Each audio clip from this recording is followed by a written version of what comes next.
Hey everyone, and welcome to another video. And today, yes, another pickups video. Man, I am lining these things up for you guys. But yeah, these games came kind of last minute, so I said, you know what, I gotta put a video together for you guys because you guys enjoy them so much. So hopefully you guys enjoy this video. I got some cool stuff from companies like Project Retro Games and VGNYsoft, so definitely look for those in the video. I'm happy that you guys are enjoying these videos. You know, I've done a lot of pickups over the years, and man, I'm like, dude, there's so many of them. It's pretty crazy. But over the years, you guys continue to enjoy them, so I'm continue to put them together for you guys. But anyways, enough talk about that. Let's get right into it. After this intro, of course.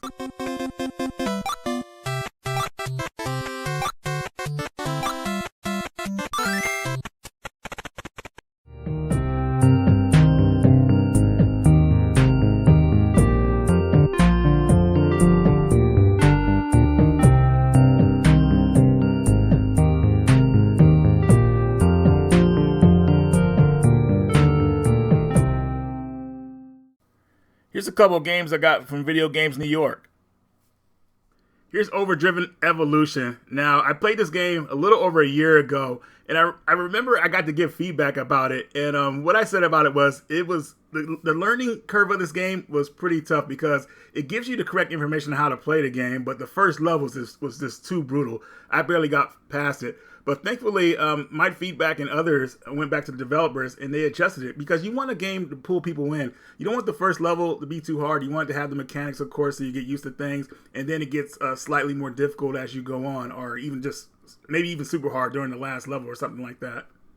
But what I knew about this game from the get-go is that the developers had something special here. So I'm glad they made the right adjustments for it. I think a lot of people will enjoy this game. It's finally got a physical format, which you can get from Video Games New York if you want. I'm hoping later today I can actually get past the last level. I was struggling a little bit on it, but I was having a good time, and I think you guys will too. So yeah, keep this one on your radar whether you want to get it as a physical or a digital.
Here's Ploid for the Dreamcast. Now, I saw this game, first time I saw this game was at a convention years ago. I think it was at the Portland Retro Gaming Expo.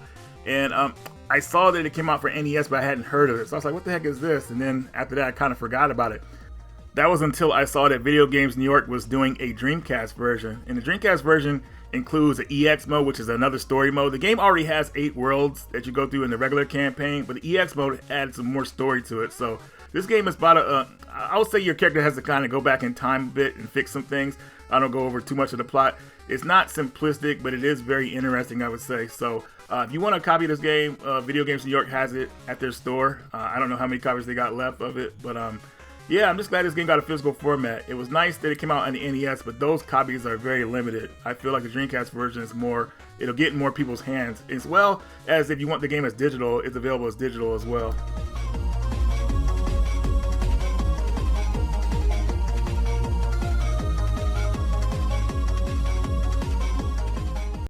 Here's Reknum, Soul's Adventure. Now, this game plays like old school Zelda game, and original Zelda and Zelda 2: The Adventures of Link. They got the side-scrolling parts in this game. So if you like those type of games, this will definitely be right up your alley. Now I can't tell you too much about this game because I haven't really played it that much. So I just kind of wanted to give you like a little intro to it, I would say. But if you like what you're seeing here, it probably be something you might want to pick up. I believe it's available as download as well. But if you want that physical copy, definitely get it on the Dreamcast. I don't know if it came out on the NES or anything like that. Maybe it did, but Dreamcast version will definitely be easier to get. So yeah, let me know if you guys have played this game or if you're interested in trying it out.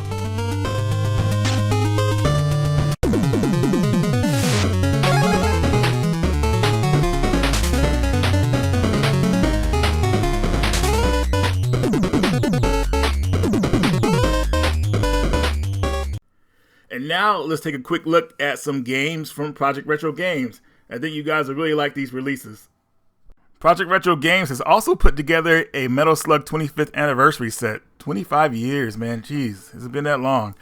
But anyways, this consists of Metal Slug Part 1 and 2. Now, I went back and played Metal Slug 1. I haven't played it in a long time. And it was crazy how there's only 2 main characters in that game. They added Fio and the other girl, I can't remember her name right now, in Part 2. But definitely a good collection of these games. There's not a bad Metal Slug game out there to me, you know, at least Run and Gun 1. Well, maybe there is, I just don't play it. But Part 1 and 2, definitely cool games. I feel like they should have put Metal Slug X in here instead.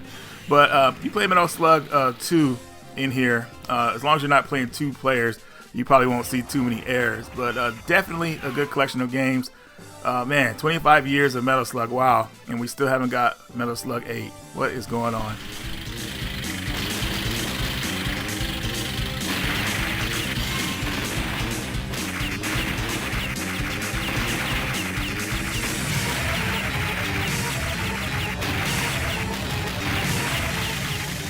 Here's Samurai Shodown Tales of the Bushido for the Neo Geo CD, and I'm happy to say this game finally got translated in English. Yes, moderators, fan translators finally got this game done, and Project Retro Games has put it in a physical format for us.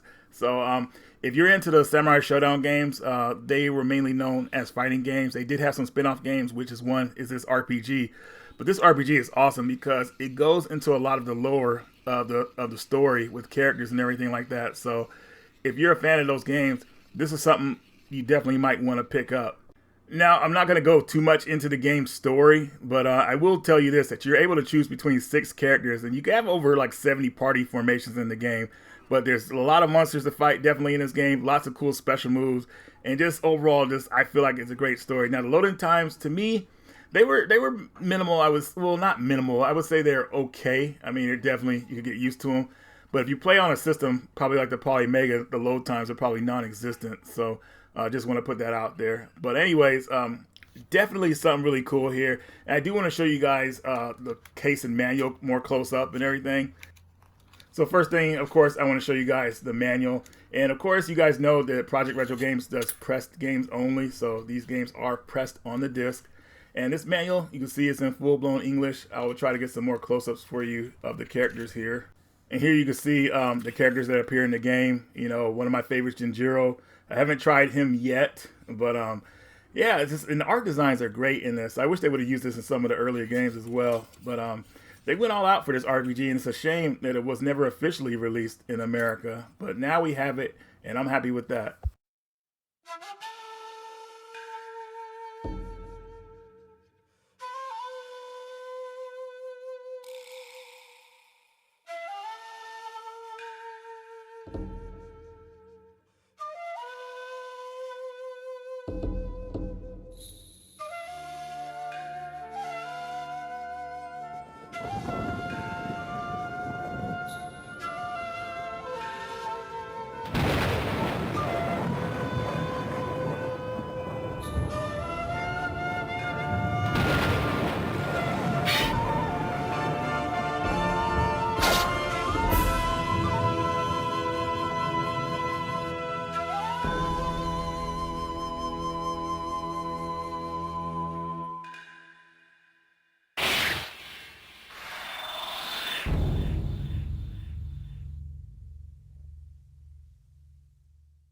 You haven't heard of the GG Retro Box? They are pretty much a retro nostalgia. You buy mystery boxes from them, and you always get good surprises. Now the prices vary, but on your first purchase, you'll get 15% off with my discount code. I feel like where my collection is at right now is always hard to impress me, but GG Retro Box doesn't let down. And this is a good way for somebody who's like new into collecting to start their collection. These mystery boxes are on point, and I definitely think a lot of you guys will like them. So make sure you guys hop on this deal of these mystery boxes. My code, do not forget it, it's in the description. And also remember, guys, GG Retro Box is a treasure trove of retro nostalgia. Definitely don't miss out.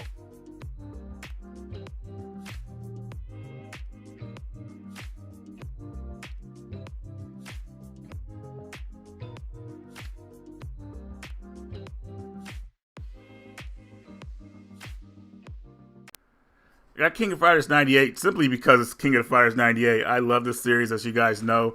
And to have the Neo Geo CD version feels like, you know, I have the version that's pretty much like how it was meant to be, not emulated or whatever. But no real reason why I picked this one up. I'm just a fan of the series, so definitely happy to have this in my collection. Here's Thunder Force 3 for the Genesis. My main copy of this game I had sold a couple years ago, but secretly I wanted to have the game back in my collection. I actually traded it to a friend, and he really wanted it, so I hooked him up. But secretly I really wanted to get it back, and that opportunity finally came up. And boy, am I glad I added this back to the collection. This is probably one of the better shoot-'em-ups on the Genesis. The Genesis has a lot of great shoot-'em-ups. Thunder Force 3, I would say, is definitely up there in the top 5, for me at least, you know. But yeah, not really much else to say about it. If you like the Thunder Force series, they're all over the place. Most of them, I think, are on the Genesis, as far as I know. A lot of people don't even know about Part 6. That's on the PS2. But yeah, if there's any Thunder Force game you should pick up, it's actually Thunder Force 3 and Thunder Force 4. And yeah, even 5 as well.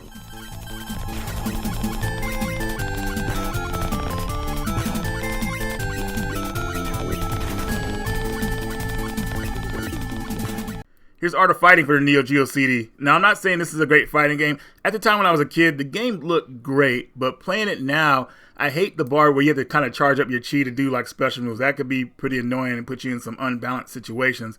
But the nostalgia here for me is like the character Jack. When you fight him, I'll never forget in the Fatal Fury 2 movie, or OVA series, where Jack made a cameo and Terry's drunk in the bar, and they go to take his wallet or whatever like that, but instead of just taking his wallet, they beat him up too and then take his wallet. It's like one of the most hilarious scenes I've ever seen. And in that scene, like Terry like throws off the gloves and says, "I give up on fighting." It's like it's a crazy cameo. But anyways, you don't even get to play as Jack really. You play as Robert Garcia and Rio, and go through the story mode of trying to rescue their sister. But in future installments of the series, mainly I would say Part 3 is probably the best one to play. This game is definitely not for everybody, but it is I want to say easy on the eyes in a way.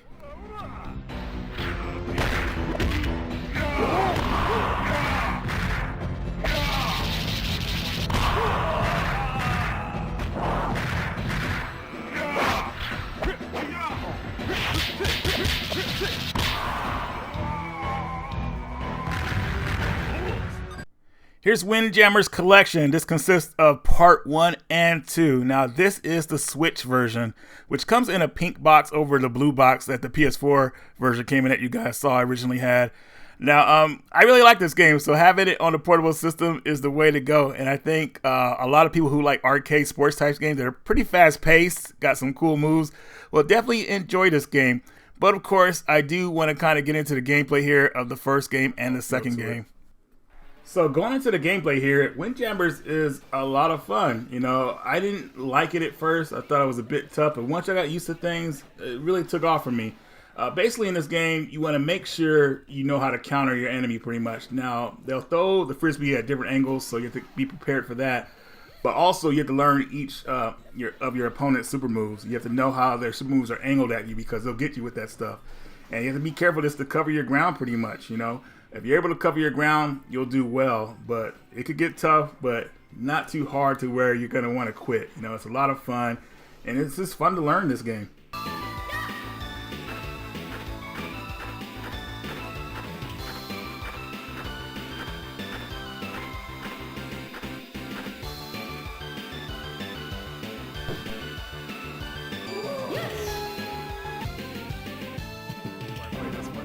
This game was tough. It beat my ass. And the new mechanics they added from the original game is like, dude, like it takes a bit to learn. It's not crazy hard, but it's just like if you go into this game first before the other one, it's like it can be very difficult. At least it was for me. I don't know if it'll be like that for everyone, but it was for me.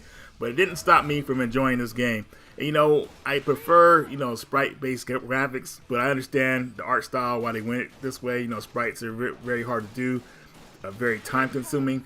And the art style they use for this game, I think, is very well done. And I think if you're a fan of the first game, you'll definitely like this one once you get used to the new mechanics. 5 points. 5 points. Such an excellent game. Next round. Here is another game I got from Pixnlove, Sturmwind EX. I actually talked about this game a few years back on the Dreamcast, one of my early reviews, and this shoot 'em up is pretty awesome. A lot of good things to say about this game. Gameplay is awesome. One thing though, that sometimes the backgrounds look really good, and sometimes like projectiles can be confused with like item power-ups with this game, so you have to be very careful. But other than that, fantastic shoot 'em up game. The soundtrack reminds me of, if you've seen that movie, what was it called, Turbo Kid? Definitely got like that kind of vibe with the soundtrack. If you like techno music, you'll like what this game has to offer. Now, it's been a few years since I played this game on the Dreamcast, and I'm trying to get used to everything again. And so far, it's coming around nicely, I would say. You know, I'm kind of picking it back up again. I made a few mistakes. I got past the first level fairly easy, but the second level gave me a little bit of a challenge. But I was having a good time while I played it, and it's just a nice game to play because the music just really helps. It just really drives the game pretty much, I would say. I mean, the soundtrack is awesome. You know, you'll probably want to play the game just to hear the music going. But if you want to know more about the game, definitely go check out my review I did a few years ago. I'll link it up here, probably in one of the item boxes or in the description. But what I want to show you guys is what Pixnlove put together for us with this collector's edition. So as you can see here, we have the regular case. We have this steel case at the bottom here. And also you have this art book that comes with it. Very nice. I love seeing stuff like this, but I'm surprised this collector's edition didn't come with a soundtrack.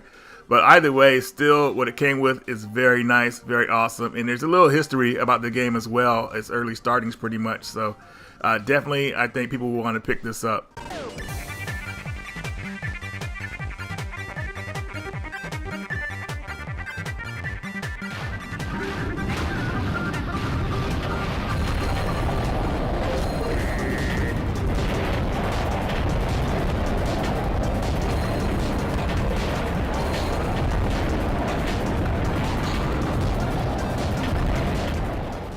The Amazing Spider-Man versus the Kingpin. Now, I thought this game was cool back in the day, but now playing it, it's like, man, Spider-Man's on the ground too much. He's supposed to be in the air swinging around, and that's like, you do that minimal in this game. You may go up to a couple buildings, beat some people up, but you drop back down to the streets really fast. I think the thing this game has going for it is that you can choose the areas you go to, but the soundtrack, at least at the time, stood out to me. So I don't know how people feel about this game today. Yeah, I'll just kind of leave it at that. I don't know if I could really recommend this unless you're a die-hard Spider-Man fan. But yeah, you guys let me know what you think about this.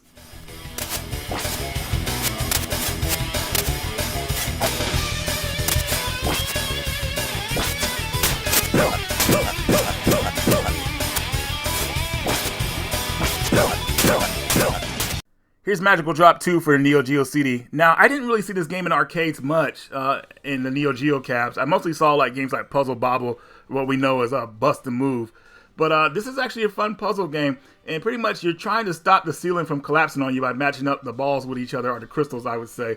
So definitely a fun game. It gets tense as the ceiling starts to get closer to you, especially if you're playing 2 players. I think this game is better played against someone else.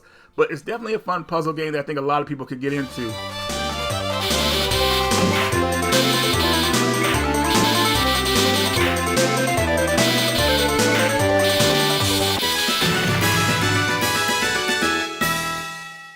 Here's Flink for the Sega CD. Now, back in the day, I gave up my Sega CD collection, this being one of the games that I owned for it. And I felt like if you own a Sega CD, Yeah, if you have to have some good games on it, this is definitely one of them. Now, this is an adventure game. It kind of plays similar to the Adventures of Lomax, which was on the PlayStation. A lot of people probably haven't played that game. But the game was made by Psygnosis before they were bought out by Sony. And I feel like it's really hit and miss. Maybe it's more known on the Amiga system. I'm not really sure. But it did come out for the Sega CD and the Mega Drive. Genesis in Japan or PAL territories. So, yeah, if you see it out there, definitely a great platformer. Definitely a lot of fun. It may seem kind of simplistic, but that's what you want with some adventure games like this.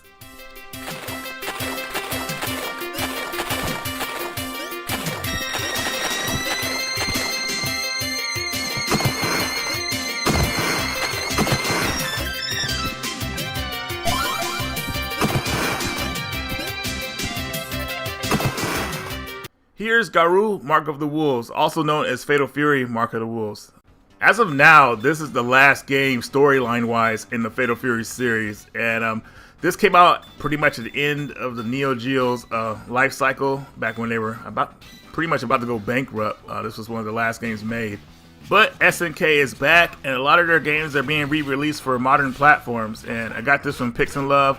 I love the work they do on their stuff. I love the cover art. Definitely something I really wanted to have in my collection because I love the Fatal Fury series. Fatal Fury 2, well, I played the first one originally, and it wasn't really good at that version, but I was able to find an exploit in it with Andy Bogard to beat the game pretty easy using his I don't know what that zoom elbow move he would do, but it wasn't until I got some skills with Fatal Fury 2 with Terry Bogard, and ever since that game, the series is one of my favorite fighting series of all time. And Mark of the Wolves is definitely, I think, one of the best in the series. Now, the game's storyline takes 10 years after Geese Howard's death, so the only returning character from any of the other games is Terry Bogard. And you have Geese's son, Rock Howard, and a bunch of new characters that are kind of like related to the older characters or just like successors and stuff like that. This game almost had a sequel or an updated version that was 70% complete. But unfortunately, it got shut down because the workers weren't getting paid. So obviously, they're not going to work on the game. But they leaked some footage or some pictures of what the game looked like.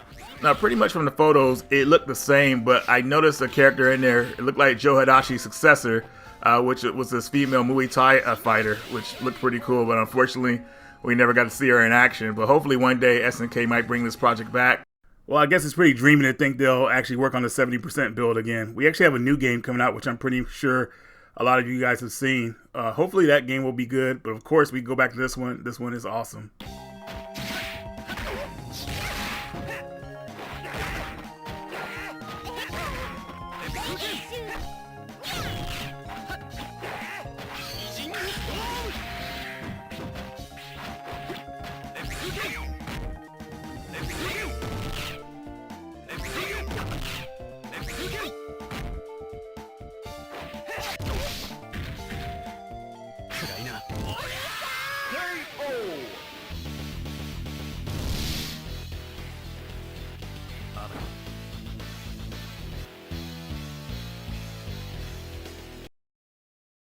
The King of Fighters 98 Dream Match Final Edition. Now, the reason I didn't really talk about the Neo Geo CD version that long is because I knew I was going to talk about this version. This is the best version of the game there is. Is it a must-play game? Hell yeah, especially if you like the King of Fighters games. I mean, every character that was released prior to this is in this game. You know, even the American team, which I know people have feelings about them, but they're in here too, and they're actually useful if you know how to use them. But the character roster, the modes of a challenge you can use with the certain advanced and extra modes, it's just like really like awesome. And you know, though it's not my favorite King of the Fighters game, that title will always be King of the Fighters 2002 Ultimate Match. But this game is damn near right up there with it, and even the intro to this game is catchy, even as corny as it is. But I'm not trying to sound like an old man here. With the disappointment of a lot of fighting games of today, I'm so happy I could just go back and play some of the original games that really like set the foundation for a lot of the greatness that these games brought. No exploiting season passes and things like that. You know, just constantly like changing games up, rebalancing because they keep adding too many characters to the roster. Even though you could say the same thing about this one, but I felt like the game was made to have a big roster. So definitely, if you like fighting games, I implore you to try the King of Fighters series. The only part that might drive you crazy is that the bosses in these games can be pretty tough. They're gimmicky, but they're beatable. But Omega Regal in this game is like, oh god, he's annoying. But yeah, I'm happy to have this game on the PS4 system. I will go into more detail about this one. I have another video coming out called Items from Pixnlove that I've gotten over the years. And yeah, I'll show more of it there. But definitely, if you haven't played this game, I would say try it out.